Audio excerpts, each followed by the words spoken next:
The third murder happened on a Tuesday evening, just as the lights were coming on in the cabarets of Montmartre. Inspector Maigret stood at the corner of Rue Lepic, his pipe cold between his teeth, watching the forensics team work under the harsh glare of police lamps. The victim lay crumpled near a bench, her handbag unopened beside her, a silk scarf still knotted at her throat.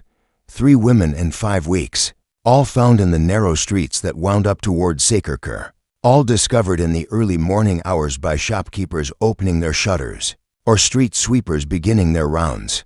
The newspapers had given the killer a name, Lombard de Montmartre, the shadow of Montmartre and the quarter that had once thrived on its reputation for bohemian danger, now found itself genuinely afraid.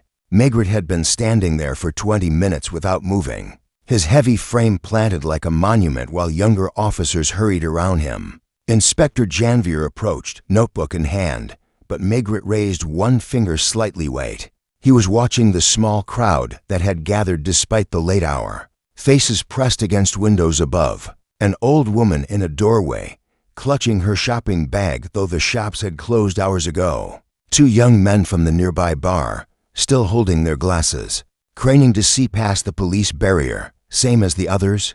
Janvier asked quietly when Maigret finally stirred. The same. Maigret's voice was thick with fatigue. No sexual assault, no robbery, just, he made a vague gesture with his large hand, just death. The September air carried a chill that seemed to seep through cloth and skin. Maigret finally lit his pipe, the familiar ritual bringing no comfort. Behind them, the dome of Sacré-Cœur gleamed white against the darkening sky, and below, the lights of Paris spread out like a constellation that had fallen to earth. Beautiful and indifferent. Have them photograph everyone in the crowd, Maigret said. Discreetly, you think he's watching? Maigret didn't answer. He was thinking about the pattern, or rather, the absence of one. The victims had nothing in common except their sex and the neighborhood where they died. A secretary from the 9th arrondissement. A widow who cleaned offices at night. Now this one. He glanced at the preliminary report. Janvier handed him a shop girl. From Galeries Lafayette. Different ages, different social circles, different routines. The only connection was Montmartre itself, and the night, and the strange courtesy with which they had been killed. No signs of struggle, no defensive wounds, as if they had simply agreed to die. Tell me about the fear, Maigret said suddenly. Janvier looked confused. Chief, in the neighborhood. How bad is it? The local merchants have started organizing patrols. Some of the bars are closing earlier. Women won't walk alone after dark. They go in groups or take taxis, even for short distances. Janvier paused. My wife's cousin lives near here. She started carrying her father's old war pistol in her purse.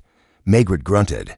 This was what bothered him most, not just the deaths, but the way fear was changing the character of the quarter. Montmartre had always been a place that thrived on a certain kind of darkness, where artists and tourists, prostitutes and priests, criminals and bourgeoisie mingled in the shadows of the old windmills. But this was different. This was real terror, the kind that made people lock their doors and hurry past each other without meeting eyes. A photographer's flash illuminated the scene in stark white, and for a moment Maigret saw the victim's face clearly. Young, perhaps 25, with the kind of prettiness that would have brought her admirers. Her eyes were closed, her expression almost peaceful. There was a bruise on her throat, but small, precise, professional, almost. Have you noticed, Maigret said, how clean it all is? No blood, no torn clothing. He doesn't even disturb their hair, like he's apologizing, Janvier murmured. Maigret looked at him sharply. Sometimes Janvier surprised him with these insights. Yes, he said slowly, exactly like that. They stood in silence while the body was prepared for transport. The crowd was beginning to disperse, driven away by the cold and the realization that there would be no more drama tonight. The old woman in the doorway was the last to leave, and Maigret noticed she crossed herself before turning away.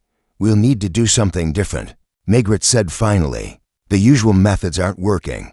What do you have in mind? But Maigret was already walking away, his broad back disappearing into the narrow street that led down toward Place Pigalle. Janvier knew better than to follow. When the chief walked like that, with that particular set to his shoulders, he was thinking. And when Maigret thought, It was best to leave him alone with the night and the city and whatever conversation he was having with the shadows.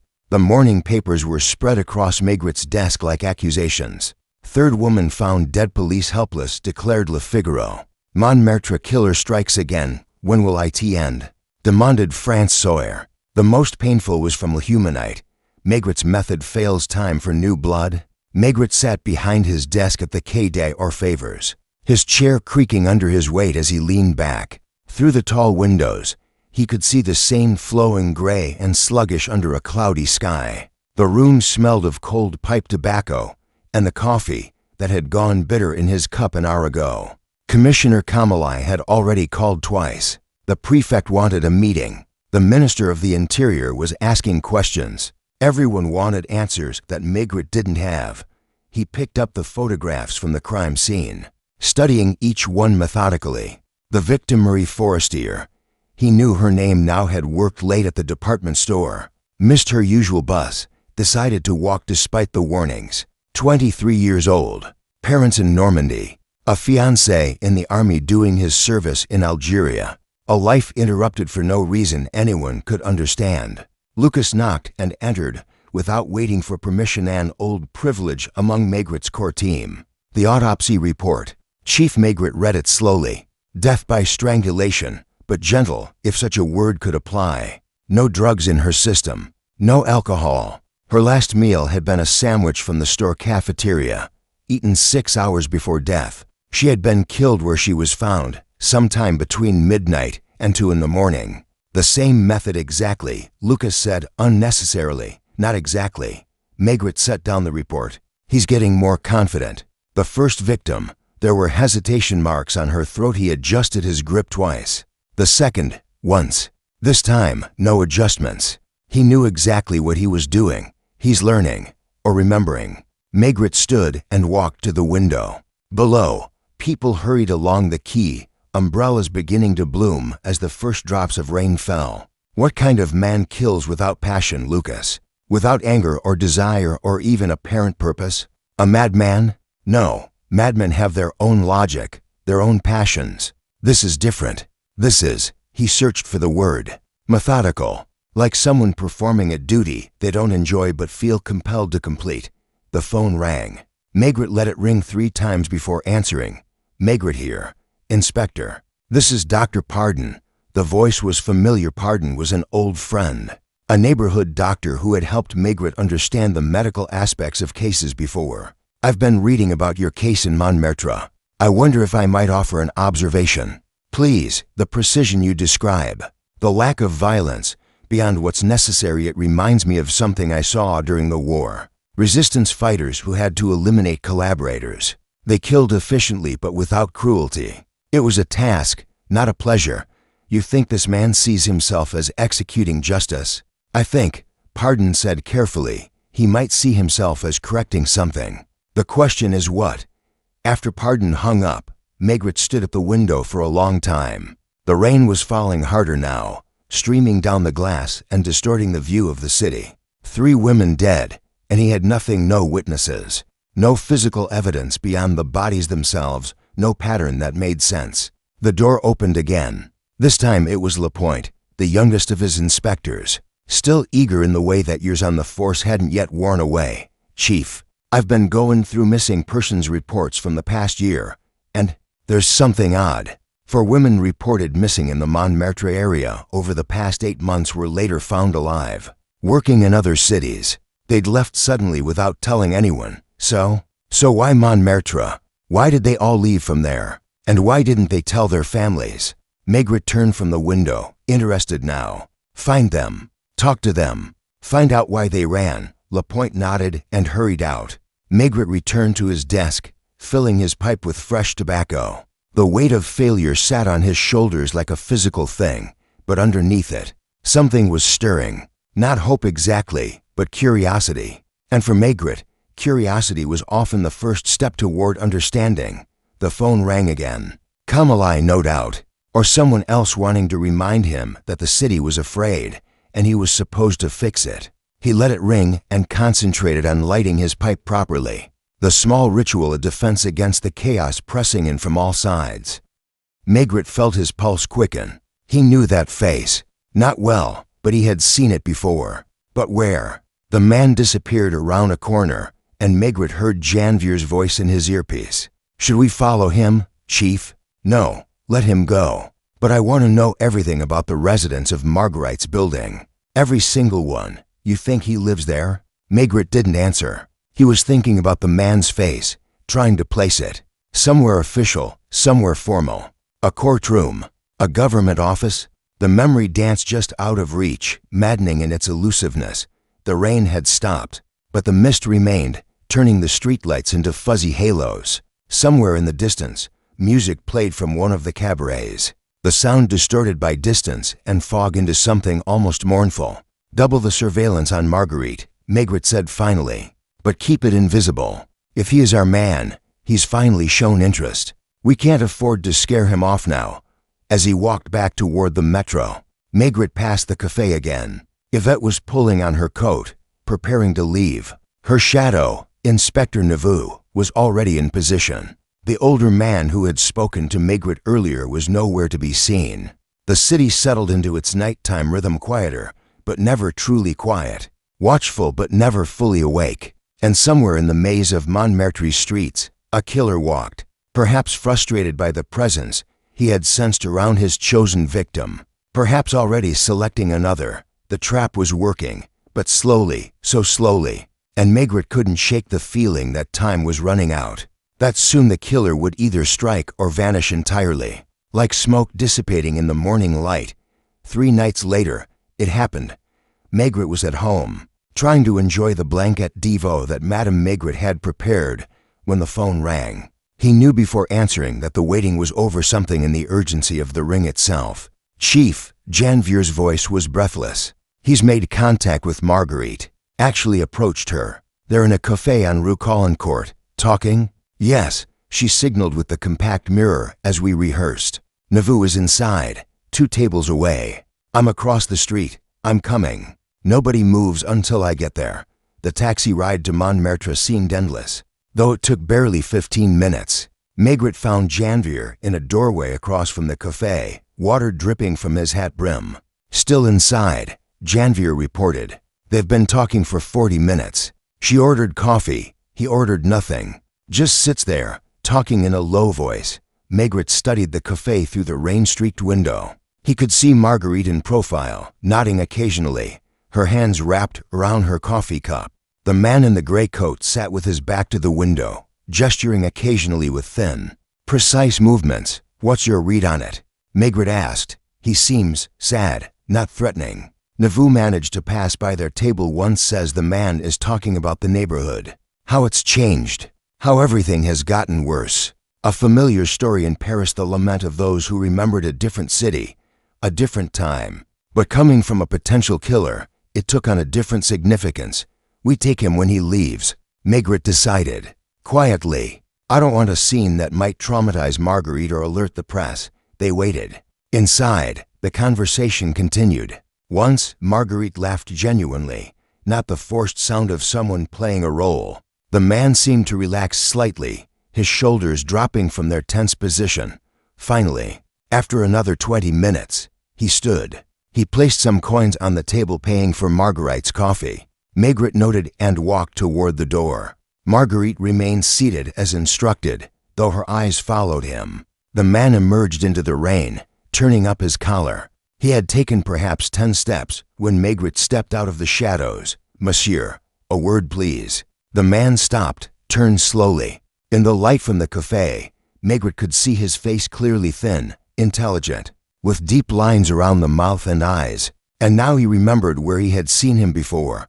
At the prefecture, years ago. A middle-level administrator in the permits department. Inspector Maigret, the man said, and his voice held no surprise. I wondered when you would come. No resistance. No attempt to run. He simply stood there in the rain, waiting. You know why I'm here? Maigret asked. The women. The dead women. You think I killed them, did you? The man looked past Maigret to where Marguerite was now visible in the cafe doorway. Nauvoo beside her. His face contracted with something that might have been pain. She's a policewoman, isn't she? I thought she might be. Too interested, too available. Real women in this quarter don't talk to strange men anymore. He looked back at Maigret. Yes, I suppose you had better take me in. It was the strangest arrest of Maigret's career. No protests of innocence. No demands for a lawyer. No resistance of any kind. The man Louis Paget, according to the identification in his wallet, simply walked between Janvier and Maigret to the waiting police car, as if he had been expecting this moment for a long time. At the Quai des Orfèvres, Paget sat in the interrogation room with the patience of someone who had nowhere else to be. He accepted coffee, declined food, and waited while Maigret assembled his thoughts and his files. Tell me about the women, Maigret said finally. Which women? The ones you killed. Paget's face showed a flicker of something. Surprise? Disappointment? You don't understand it all, do you? Then explain it to me. Paget was quiet for a long moment, looking at his hands folded on the scarred wooden table. I didn't kill anyone, Inspector. I couldn't. I can barely kill the mice in my apartment. But you followed them. Watched them. Yes. Why? And here Paget's composure finally cracked, just slightly. Because I was trying to protect them. Because I knew something terrible was happening in Montmartre, and I thought if I watched them, kept track of them, I could prevent it. Prevent what? The next murder. I worked at the prefecture. I heard things, saw reports. I knew the pattern before the newspapers did. And I knew. He stopped, swallowed hard. I knew the killer was someone like me, like you. How? Lonely, invisible. One of those men nobody sees, who drift through the city like ghosts. We recognize each other, Inspector. We see each other in the mirrors of empty cafes, in the reflections of shop windows. Men without families, without futures, without hope. Maigret lit his pipe, taking his time. There was truth in what Paget was saying. He could feel it. But was it the whole truth? The women who left suddenly, who fled Montmartre, that was because of you. They sensed me following them, yes. I'm not very good at surveillance, as your young policewoman proved. But I never meant to frighten them. I only wanted to keep them safe. Safe from whom? From whoever is doing this. From the shadow that's fallen over Montmartre. You know who it is? Paget shook his head slowly. No, but I feel him sometimes. When I'm walking the streets at night, I feel him passing close by. We probably shop at the same markets, drink at the same cafes. He's one of us, the invisible men. But unlike me, he's found a terrible way to be seen. The interrogation continued for 3 more hours. Paget's story never changed, never contradicted itself. He had an alibi for 2 of the 3 murders, working late at his office, signed in and out of the building. The 3rd night he had been alone in his apartment, no proof except his word. It was past midnight when Maigret finally suspended the interview. Paget would be held overnight. They had enough circumstantial evidence for that. But Maigret was increasingly certain they had caught the wrong shadow. What do you think? Janvier asked as they stood in the corridor outside the interrogation room. I think, Maigret said slowly, that Monsieur Paget is exactly what he appears to be, a lonely man trying to be a hero, in the only way he knows how. And I think our real killer is still out there, probably laughing at us for catching his reflection instead of him. Through the small window in the door, they could see Paget sitting exactly as they had left him, hands folded, staring at nothing. He looked like a man who had been waiting his whole life to be noticed, and now that he had been, didn't know what to do with the attention. The next morning brought unexpected developments. Maigret arrived at his office to find Dr. Pardon waiting for him, along with a nervous-looking young man in a worn suit. Inspector, this is Henry Marchand, Pardon said. He's a psychiatric resident at Saint Anne Hospital. He came to me last night with information about your case. Marchand couldn't have been more than 30, with the exhausted look of someone who spent too many hours in airless rooms with troubled minds. He clutched a folder against his chest like a shield. Tell the inspector what you told me. Pardon encouraged. I think one of our former patients might be involved, Marchand said. I shouldn't be here, patient confidentiality, but when I saw the details in the newspapers. Go on, Maigret said, settling behind his desk. Outside, the rain continued to fall on Paris, washing the streets clean, but unable to touch the fear that had taken root in Montmartre's narrow alleys and steep stairs. The idea came to Maigret at 3 in the morning, as he sat in his apartment on Boulevard Richard Lenoir, unable to sleep. Madame Maigret had long since given up trying to coax him to bed, and lay sleeping peacefully in the next room. He sat in his armchair by the window, watching the occasional taxi pass below, its headlights sweeping across the wet pavement. He had been thinking about what Lapointe had discovered. 3 of the 4 women who had fled Montmartre had finally been reached by phone. Each had told a similar story. They had been followed. They were sure of it. Not overtly, but a presence they sensed. A shadow that seemed to trail them through the twisted streets. They had felt watched in their own homes. Found small things out of place, a window left open that they were sure they'd closed. A door unlocked that should have been secure. Nothing they could report to the police. Nothing that didn't sound like female hysteria or imagination. So they had run. He stalks them first, Maigret said aloud to the empty room. He chooses them, watches them, learns them. Some sense it and flee. Others ended up like Marie Forestier, peaceful in death on a Montmartre street. By the time dawn broke gray and reluctant over Paris, Maigret had his plan. It was dangerous, perhaps unethical, certainly unorthodox. Commissioner Kamali would hate it. The prefect would forbid it if he knew, which was why Maigret wouldn't tell them until it was too late to stop. At 8 o'clock, he was in his office, having summoned his core team: Lucas, Janvier, Torrance, and Lapointe. They gathered around his desk, sensing something different in their chief's manner. The exhaustion was still there, but underneath it was the particular energy Maigret had when he was about to do something unexpected. "We're going to set a trap," he said without preamble. "Surveillance?" Lucas asked. "Saturate the neighborhood?" "No. He knows Montmartre too well. He'd spot uniformed officers, probably knows our regular undercover faces too. We need fresh faces. Young women." The room went silent. Janvier shifted uncomfortably. "Chief, you're not suggesting?" "I am. We recruit volunteers from the Women's Auxiliary, the newest recruits who haven't been seen around the quarter. We send them in as bait. The commissioner will never approve it," Torrance said, "which is why we won't ask him. This is a voluntary operation. Anyone who participates does so of their own choice, understanding the risks. It's dangerous." Lucas said quietly, "Everything about this case is dangerous. 3 women are dead. More will die if we do nothing. At least this way, our people will be trained, armed, and shadowed by our best men."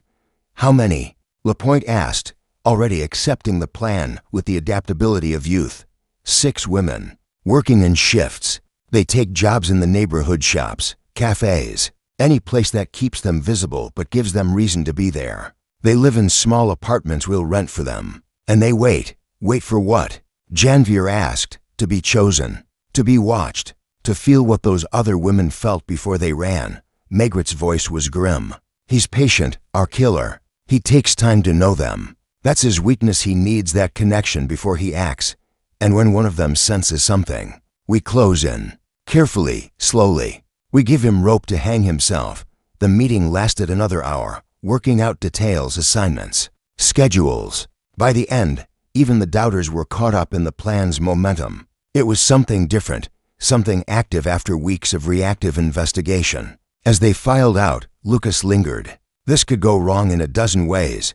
Chief, I know. If one of those girls gets hurt, I know." "Lucas," Maigret's voice was heavy. "But what else do we have? We can't patrol every street. We can't protect every woman in Montmartre. But maybe, just maybe, we can make him come to us." Lucas nodded and left. Maigret stood at his window again, watching the Seine flow past. By evening, his trap would be in place. 6 young women, volunteers all, would spread through Montmartre like drops of blood in water, waiting to draw out the shark. He thought of Marie Forestier's peaceful face, of the other victims whose lives had been cut short by someone who killed with the dispassion of a man performing a necessary task. There was something deeply wrong in Montmartre, something beyond simple murder. The killer wasn't just taking lives, he was trying to fix something, correct something, make something right in his own twisted logic. The trap was set. Now all they could do was wait and hope the hunter would become the hunted. October had settled over Paris like a damp gray blanket. For 2 weeks, Maigret's trap had been in place, and nothing had happened. The 6 policewomen Maigret had finally learned their names: Claudine, Yvette, Simone, Marguerite. Denise and Louise had integrated into Montmartre's daily life with surprising ease. Claudine worked at a bakery on Rue des Abbesses. Yvette served drinks at a café near the Moulin Rouge. Simone sold flowers at the market. Each had her shadow, male officers who lingered at calculated distances. Watching the watchers, Maigret had taken to walking the streets himself at night, anonymous in his heavy coat and felt hat. Just another middle-aged man making his way through the quarter. Tonight, a thin rain was falling, the kind that seemed to hang in the air rather than fall, coating everything with a fine mist that made the cobblestones gleam like oil under the street lamps. He paused outside the café where Yvette worked, watching through the steamed windows. She was clearing tables, laughing at something a customer had said. 24 years old, from Lyon originally, top of her class at the police academy. She had volunteered immediately when the operation was explained. Her dark eyes flashing with determination. "She reminds me of my daughter," a voice said beside him. Maigret didn't startle. He had sensed the man's approach. A fellow in his 50s, well-dressed, but with something indefinably shabby about him. As if the clothes had been expensive once, but had been worn too long. "You have a daughter?" Maigret asked conversationally. Had. She died 2 years ago next month. The man was still looking through the window at Yvette. "Not here. Not like. These poor girls. Cancer, 23 years old. I'm sorry." The man shrugged, a peculiarly French gesture that encompassed grief, acceptance, and the futility of both. "I come here sometimes to watch the young people. It helps, somehow, to see life continuing." He walked away before Maigret could respond, disappearing into the maze of streets that led up toward the basilica. Maigret made a mental note to have him checked, though he doubted the man was their killer. Too much genuine grief in his voice, too much loss. Their killer didn't seem to feel loss. He created it with the detachment of a surgeon. Removing a tumor, Maigret continued his rounds. At the flower stand, Simone was closing up for the night, carefully wrapping the unsold blooms in newspaper. Torrance was reading a newspaper at a bus stop 50 meters away, playing the part of a man who had missed his connection and was waiting for the next. Everything normal, everything quiet. And yet, there was something in the air tonight, a tension that reminded Maigret of the moments before a thunderstorm. He had learned to trust these instincts over 30 years of police work. Something was going to happen. His phone, the new portable one the department had finally issued to senior inspectors, buzzed in his pocket. Janvier's voice was tight with controlled excitement. "Chief, Marguerite thinks she's been followed. She's noticed the same man 3 times today morning, afternoon, and just now as she left the bookshop. Description: medium height, thin, well-dressed, gray overcoat. She says he doesn't look at her directly, but she can feel him watching. Where is she now?" "Walking toward her apartment on Rue Gabrielle. Lapointe is behind her, and I'm moving parallel on Rue Ravignan. Don't close in. Let him follow." "I'm coming." Maigret moved quickly, but without obvious haste through the slippery streets. Marguerite's apartment was a 10-minute walk, 5 if he cut through the Place du Tertre. He chose the faster route, his breath misting in the cold air. The Rue Gabrielle was narrow and poorly lit, exactly the kind of street where the previous murders had occurred. Maigret positioned himself at the corner, partially hidden by a van parked at the curb. He could see Marguerite approaching, walking with the measured pace they had rehearsed, not too fast, which might scare off the follower, not too slow, which might seem like an invitation. There 30 meters behind her, a figure in a gray overcoat. He walked with a peculiar gait, slightly favoring his left leg, hands in his pockets. When Marguerite paused to look in a shop window, he stopped too, examining a poster on a wall with apparent interest. Marguerite reached her building and entered, the door closing behind her with a solid click. The man in the gray coat stood for a moment, looking up at the building's facade. Then he walked on, passing under a streetlight that illuminated his face for just a moment. "About 18 months ago, we had a patient admitted after a suicide attempt. René Baudouin, 43 years old, unemployed teacher. His wife had left him, taken their daughter. He blamed women in general for his situation, said they had too much power now, that they were destroying the natural order. Many men say such things," Maigret observed. "Yes, but Baudouin was different. He had elaborate fantasies about correcting women who had stepped out of their proper place. He never described violence exactly, but there was something about the way he talked about making them peaceful again. Maigret felt his attention sharpen. Peaceful, that was his word. He said modern women had lost their peace, their tranquility. They were too ambitious, too independent. They needed to be returned to a state of peace. Where is Baudouin now? Released 8 months ago. He was deemed no longer a danger to himself. As for danger to others, Marchand shrugged miserably. We can only hold them if there's an immediate threat. Address? Last known was near Montmartre, Rue Ordiner. After Marchand left, Maigret sat smoking his pipe, thinking. 2 shadows now: Paget, the would-be protector, and Baudouin, the would-be corrector. Both haunting the same streets, possibly aware of each other as Paget had suggested. He called in Lucas and Janvier. Find everything on René Baudouin, but quietly. If he's our man, I don't want him spooked. While they worked, Maigret returned to the interrogation room where Paget had spent the night. The man looked even more fragile in the morning light. His gray coat hung on the back of his chair like a discarded ghost. Tell me about the invisible men, Maigret said without preamble. Paget looked up, surprised. You want to understand? I need to understand. Paget rubbed his face with both hands. Have you ever stood in a crowded cafe, Inspector, and realized that no one would notice if you simply vanished? That you could die in your apartment and not be found for weeks? Go on. There are hundreds of us in every arrondissement. Men who fell through the cracks, divorced, widowed, unemployed, retired. We have enough money to survive, but no reason to. We drift through the city like living ghosts, invisible to women, to families, to anyone with a real life. And some of these invisible men turn violent. Most just turn inward, drink themselves to death or... He gestured helplessly. But some, yes, some turn their emptiness outward. They want to be seen, even if it means being seen as monsters. Do you know a René Baudouin? Paget's reaction was immediate, a flinch, quickly controlled. You know him. We've met. Not directly, but we frequent the same places. He's one of us, but different, angrier. He talks to himself sometimes in cafes, arguments with women who aren't there. When did you last see him? A week ago, maybe 2. At the laundromat on Rue d'Ammermont. He was washing a single shirt over and over. The attendant had to ask him to leave. Maigret left Paget and found Lucas waiting in his office with a thin file.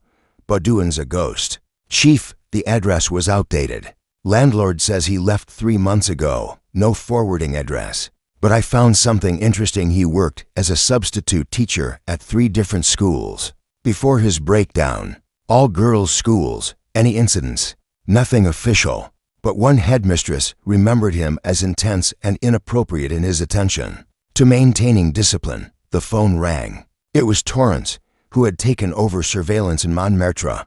Chief, something's happening. Denise just signaled.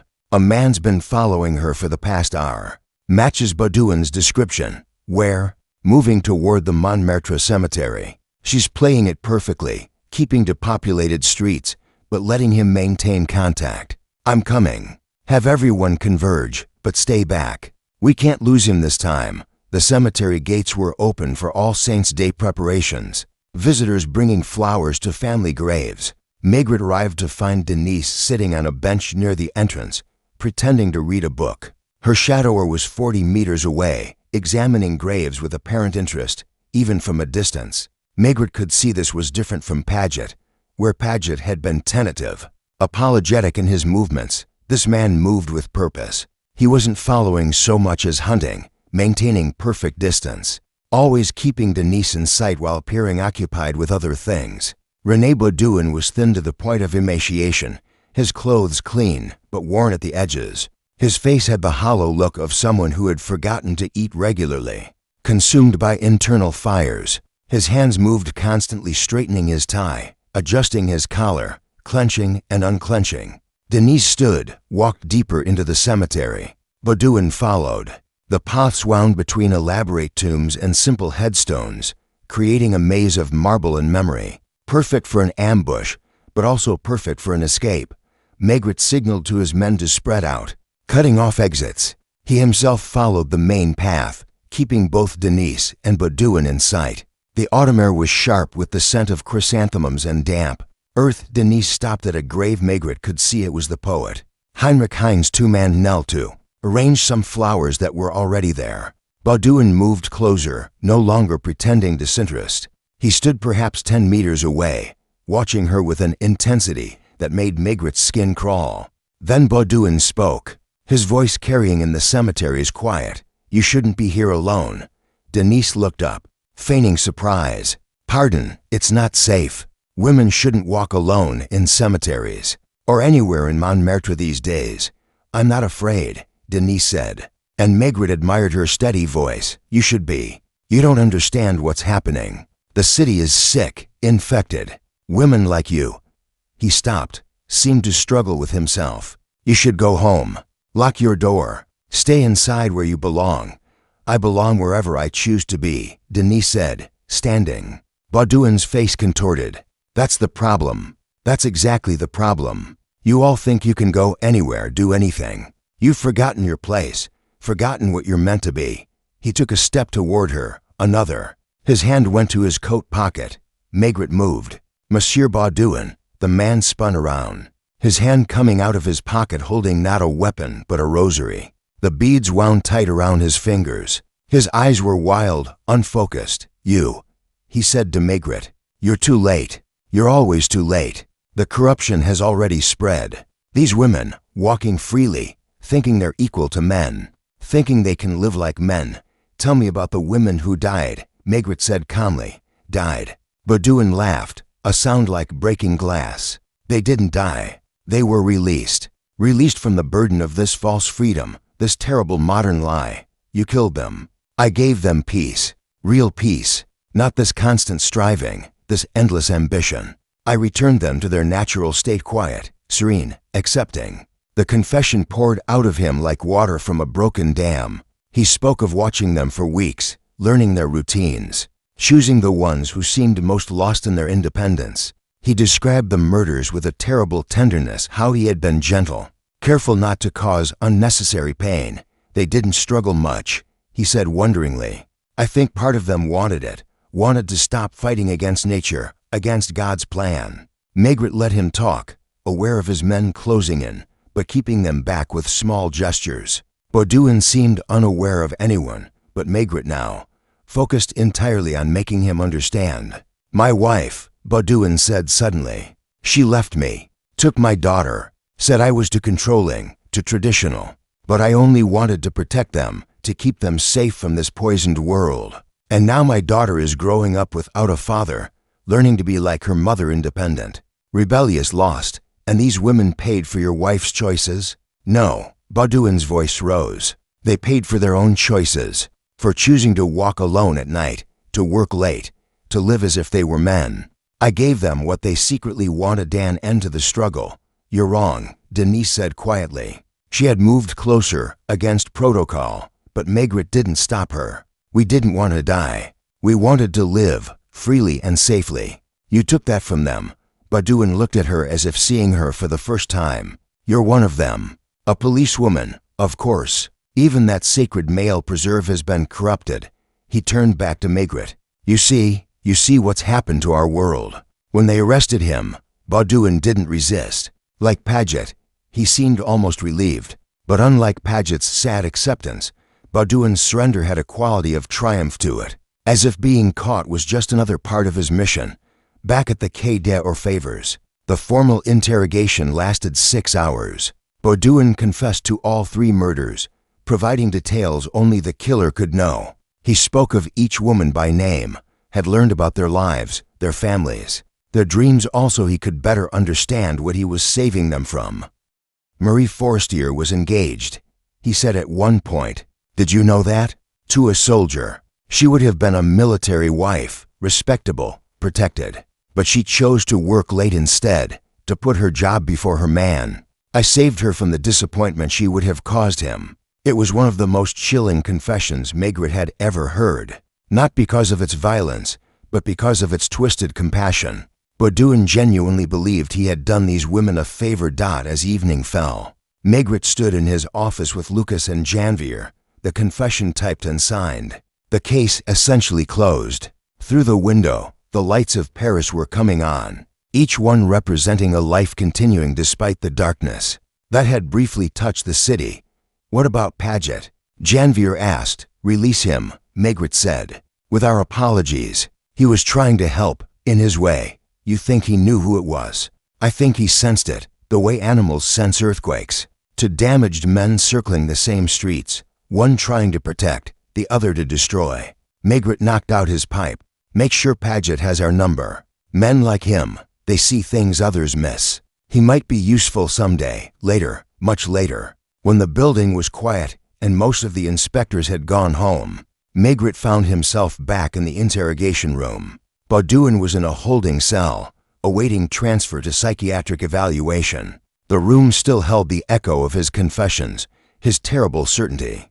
On the table was the rosary Baudouin had been carrying. Simple wooden beads, worn smooth by countless fingers, a symbol of faith turned into a talisman of madness. Maigret picked it up, felt its weight, then set it down again. Some objects, he had learned, absorbed the intentions of those who carried them. This one felt heavy with misdirected purpose, with love turned to control.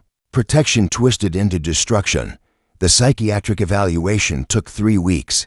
During that time, Baudouin was held at Sainte-Anne Hospital, the same institution where he had been treated before. Dr. Marchand, the young resident who had first alerted Maigret, was part of the evaluation team, and he kept Maigret informed of their findings. "He's completely lucid," March and reported during one of Maigret's visits. "No hallucinations, no delusions in the clinical sense. He simply has an unshakable belief system that places women in a subordinate position, and he sees their independence as a form of suffering that he was obligated to end." "Is he insane?" Maigret asked. "That's for the courts to decide. He knows right from wrong. He knew killing was illegal, but he believed it was morally necessary. It's a form of extremism, really, not unlike political or religious terrorism."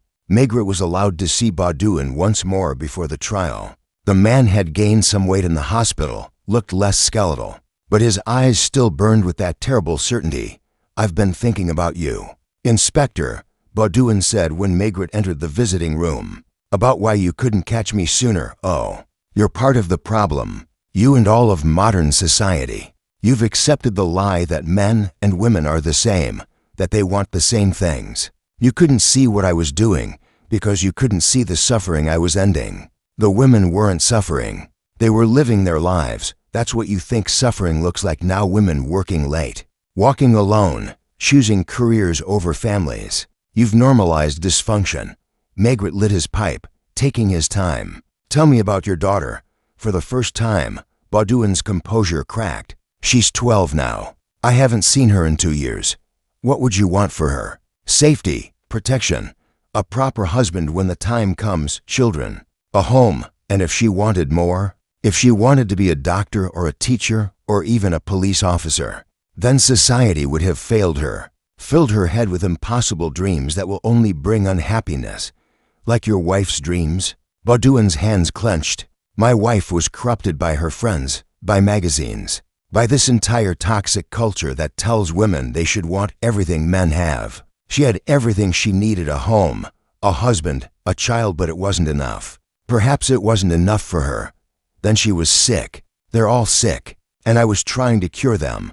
The confession, when formally recorded for the trial, ran to 40 pages. Baudouin insisted on including philosophical digressions about the nature of society, the role of women, the corruption of modernity. He quoted ancient texts, religious scripture, 19th century philosophers. It was the manifesto of a man who had constructed an elaborate intellectual framework to justify his crimes, but buried in the rhetoric were moments of startling honesty. He described meeting his wife, falling in love with her spirit and intelligence, then slowly becoming terrified of those same qualities. He talked about his daughter's birth, how holding her had made him feel powerful and protective, and how watching her grow into her own person had filled him with dread. Every day she became more independent, more willful, he said. I could see her future alone, childless, wearing herself out in some office, coming home to an empty apartment. I wanted to save her from that. But her mother took her away before I could. The 3 victims, he explained, had been chosen because they reminded him of what his daughter might become. Marie Forestier's dedication to her job over her fiancé. The second victim's decision to work nights cleaning offices instead of remarrying after her husband's death. The third's cheerful independence, living alone and seemingly content with it. I watched them for weeks, hoping to see some sign of awareness, some recognition that they were on the wrong path. But they seemed happy. That's what broke my heart. They didn't even know they were suffering. So you decided for them. Maigret said, someone had to. Someone had to show mercy. The trial was set for spring. Baudouin's lawyer would plead insanity, but Maigret doubted it would succeed. The man was too coherent, too deliberate. His madness, if it could be called that, was the madness of ideology taken to its logical extreme. Before leaving the hospital that last time, Maigret stopped by Dr. Marchand's office. What will happen to him? The young doctor asked. Prison, most likely. For life. He won't survive it. Men like him, so rigid in their thinking, prison will break him. Perhaps, Maigret said. Or perhaps he'll find a new mission there, new people to save. Walking back through the streets of Paris, Maigret thought about the women who had died. He had visited their families, seen the holes left in the fabric of their lives. Marie Forestier's fiancé returned from Algeria for the funeral, still in shock. The second victim's teenage son, now truly orphaned. The third victim's elderly parents, unable to understand why anyone would hurt their gentle daughter. These were the real casualties of Baudouin's crusade, not abstract symbols of modern womanhood, but real people with real lives, loves, hopes, and fears. They had been reduced to ideas in Baudouin's mind, and that reduction had made their murders possible. The confession would be part of the public record, Baudouin's twisted philosophy exposed for all to see. Some would be horrified, others might secretly sympathize. That was the danger of ideas. They spread like viruses, infecting vulnerable minds, justifying the unjustifiable. November arrived with unexpected warmth, as if the city were trying to compensate for the cold fear that had gripped it for so long. The news of Baudouin's arrest and confession had spread quickly, and Montmartre began to breathe again. Women walked alone after dark, though perhaps with more awareness than before. The cafes stayed open late. The cabarets resumed their full schedules. Maigret found himself back in the quarter on a Thursday evening. Not for work, but because Madame Maigret had insisted. They have dinner at a little restaurant on Rue Lepic that served the best coq au vin in Paris. As they walked from the metro, he noticed the changes, subtle but real. The nervous energy had dissipated, replaced by the usual Montmartre mix of bohemian casualness and tourist excitement. At the restaurant, they were recognized. The owner, a large man with a magnificent mustache, insisted on bringing them a bottle of his best wine for the inspector who gave us back our nights. Other diners nodded respectfully, and one woman, young, clearly a local, stopped by their table to thank him personally. My sister was so frightened she moved back to Lyon, she said. Now she can come home. After she left, Madame Maigret reached across the table to touch his hand. You're troubled, am I? You always are after cases like this. The ones where understanding the criminal doesn't bring comfort. She was right, of course. Understanding Baudouin's motivations hadn't made them less monstrous. If anything, the banality of his resentments, a failed marriage, a custody battle, professional disappointments made the murders more disturbing. How many men nursed similar grievances? How many walked the edge of similar violence? I received a letter, he said suddenly, from Paget, the man who was following women, trying to protect them. Yes, he thanked me for believing him, for not charging him with anything serious. He's moved to Brittany, found work in a small town hall. He says the sea air helps clear his mind. That's good, isn't it? He also wrote that there are more shadows in Paris, more invisible men growing angry at their invisibility. He warned me to stay vigilant. Madame Maigret squeezed his hand. There will always be shadows, but there will also always be men like you watching for them. The next day, Maigret called a meeting of the team that had worked the Montmartre case. The 6 policewomen who had served as bait were there, along with Lucas, Janvier, Torrance, and Lapointe. They gathered in the large conference room at the Quai des Orfèvres. autumn sunlight streaming through the tall windows. "I wanted to thank you all," Maigret began. "Especially you." He nodded to the women. "You put yourselves at risk in a way we had no right to ask." "We volunteered," Denise said firmly. "And we'd do it again. Let's hope you never have to." They discussed the case. What had worked, what hadn't. The women had valuable insights about the experience of being followed, the subtle signs they had learned to recognize. Yvette had started keeping a journal of her observations, which she offered to share with the training division. The strangest thing, Marguerite said, was how normal both men seemed. Paget and Baudouin. If you passed them on the street, you'd never look twice. They could be anyone, your neighbor, the man at the bakery, the clerk at the post office. "That's what we need to remember," Maigret said. "The monsters aren't always obvious. Sometimes they're just men who've lost their way so completely they can't find their way back." After the meeting, Lucas lingered. "The commissioner wants to commend you, Chief, publicly. A ceremony with the press." Maigret grimaced. "Tell him I'm honored but unavailable. The case is closed. That's commendation enough. He won't be happy. He never is. That weekend." Maigret returned once more to Montmartre, alone this time. He walked the streets where the murders had occurred, now just ordinary streets again. At the bench where Marie Forestier had died, someone had left flowers, not a formal memorial, just a simple bunch of carnations tied with string. He sat on the bench, smoking his pipe, watching the life of the quarter flow around him. A young couple passed, laughing at some private joke. An old woman walked her ancient poodle. Children played in a nearby courtyard, their voices bright with excitement. This was what Baudouin hadn't understood, that independence and tradition, freedom and security, could coexist. That women walking alone at night weren't rejecting their femininity, but expressing their humanity. That the city was large enough, complex enough, to hold all kinds of lives. A familiar figure caught his eye, the middle-aged man who had spoken to him outside the cafe that night during the investigation, the one whose daughter had died of cancer. He was sitting at a cafe across the street, reading a newspaper, a cup of coffee at his elbow. He looked up, saw Maigret, and nodded a small acknowledgement between two men who had both seen too much of death. Maigret nodded back and continued his walk. The sun was setting, painting Sacré-Cœur gold against a purple sky. Soon the lights would come on, the cabarets would open, and Montmartre would become again what it had always been, a place of shadows and light, danger and beauty, where anything could happen and sometimes did. The fear was gone, but the memory remained. It would fade with time, become just another story in the long history of the quarter. But for now, it was still fresh enough to serve as a reminder that civilization was fragile, that violence could emerge from the most unexpected places, and that the price of peace was eternal vigilance.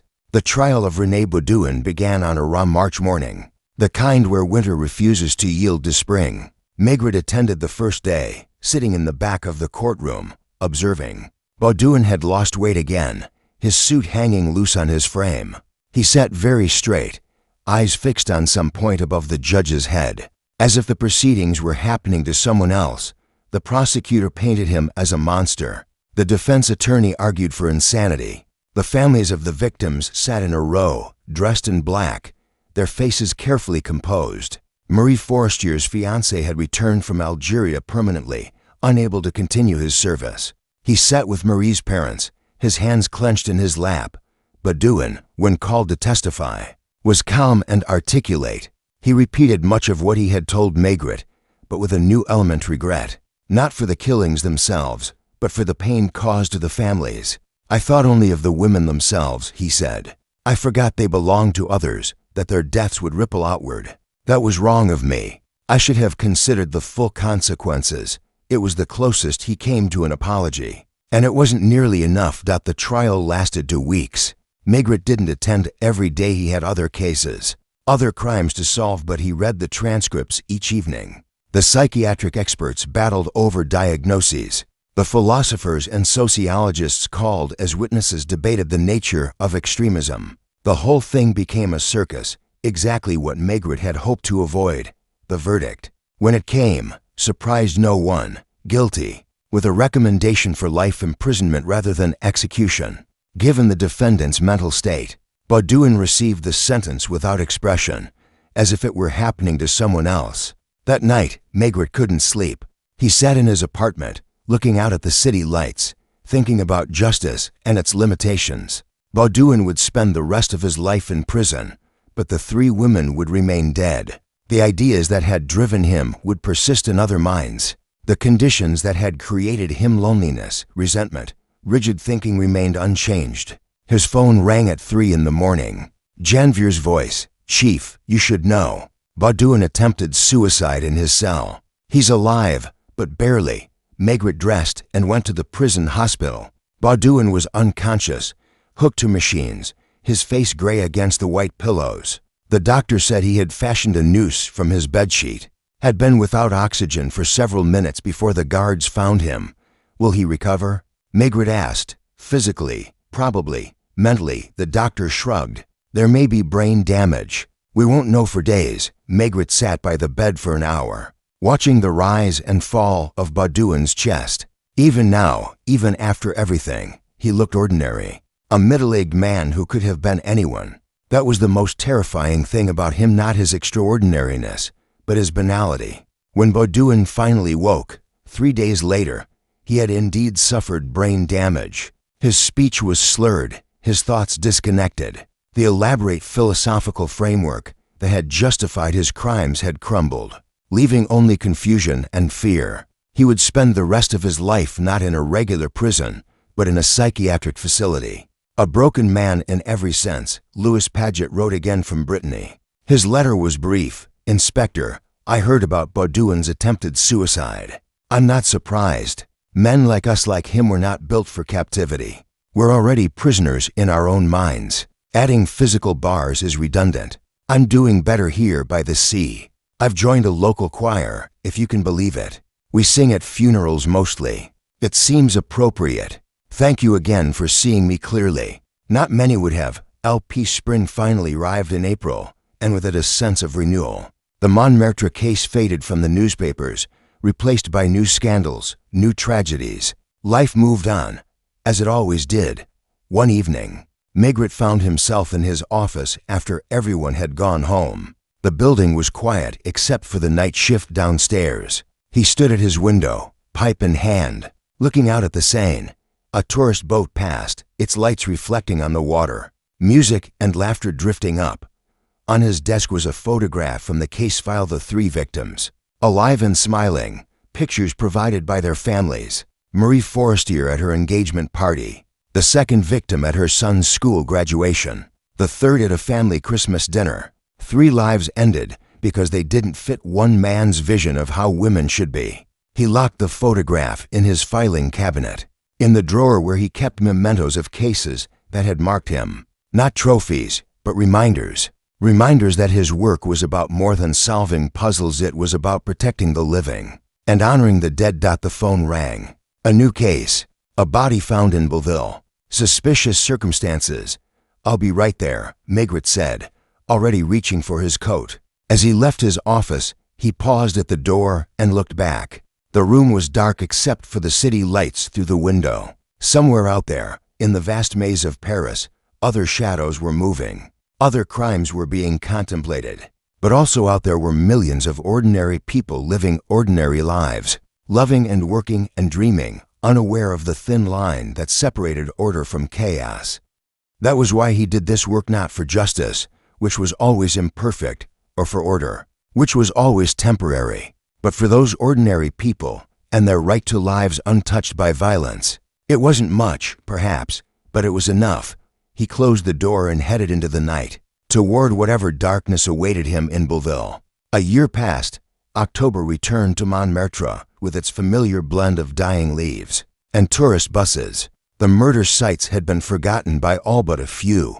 Life had filled in the gaps, as it always did in Paris, where history layered upon itself like paint on an old canvas. Maigret found himself back in the quarter on a personal errand. Madame Maigret wanted a particular cheese from a shop that had been there since before the war. As he waited in line, he recognized the woman ahead of him, Marguerite, the policewoman who had helped trap Baudouin. "Inspector." She seemed genuinely pleased to see him. "You're still with the force?"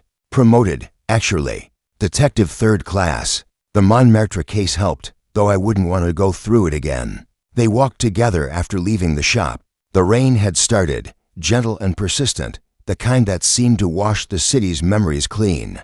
They stopped at a cafe, not one of the tourist traps, but a local place where the coffee was strong. And the owner knew everyone's name. I think about them sometimes, Marguerite said suddenly. The victims, especially Marie Forestier. She was only a year older than me. It's good to remember them, Maigret said. Someone should. Do you know what happened to Baudouin? He died 6 months ago, pneumonia.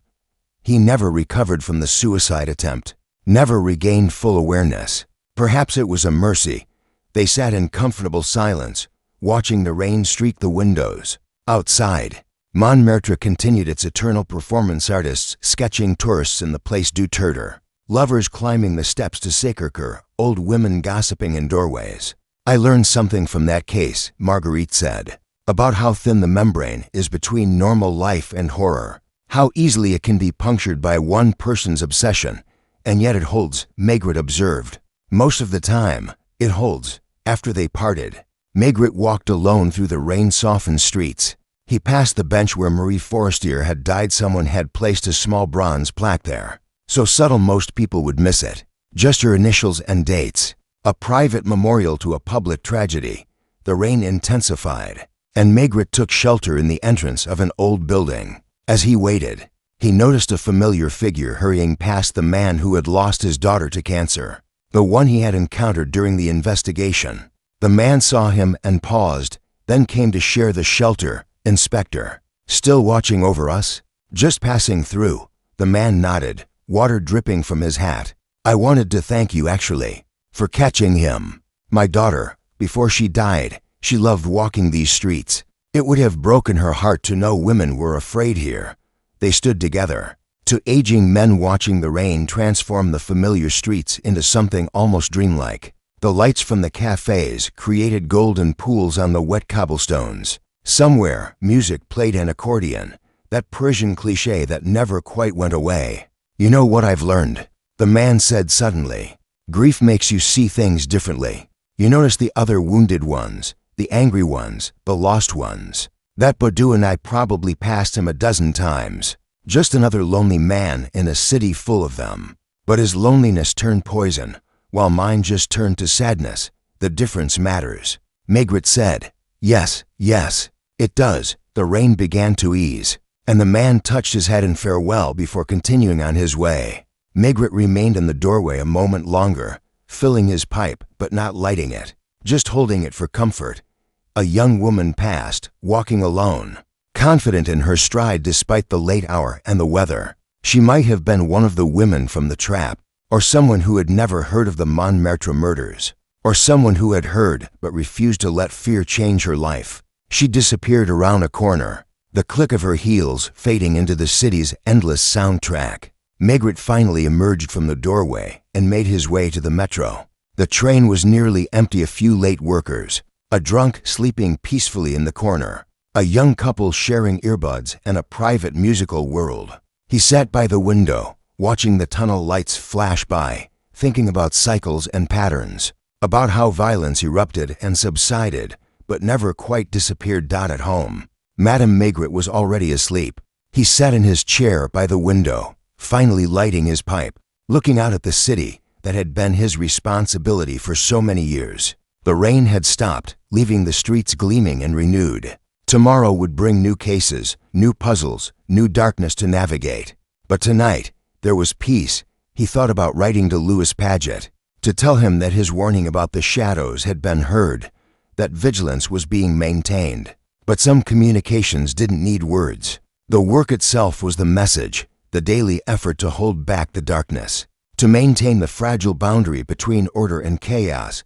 The city slept, or pretended to, and Maigret kept watch, as he always had, as he always would, until someone else took his place in the endless succession of guardians who stood between Paris and its shadows. The pipe went cold in his hand. He knocked out the ashes, closed the window, and went to join his wife in sleep. Outside, Paris continued its eternal dialogue between light and dark. Safety and danger, love and loneliness, all the contradictions that made it Paris, that made it human, that made it worth protecting. In Montmartre, the last lights in the cabarets went out. The narrow streets fell silent except for cats and the occasional taxi. And on a small bench near the cemetery, rain-wet bronze letters caught the streetlight, spelling out initials that meant nothing to most who passed, but everything to those who remembered.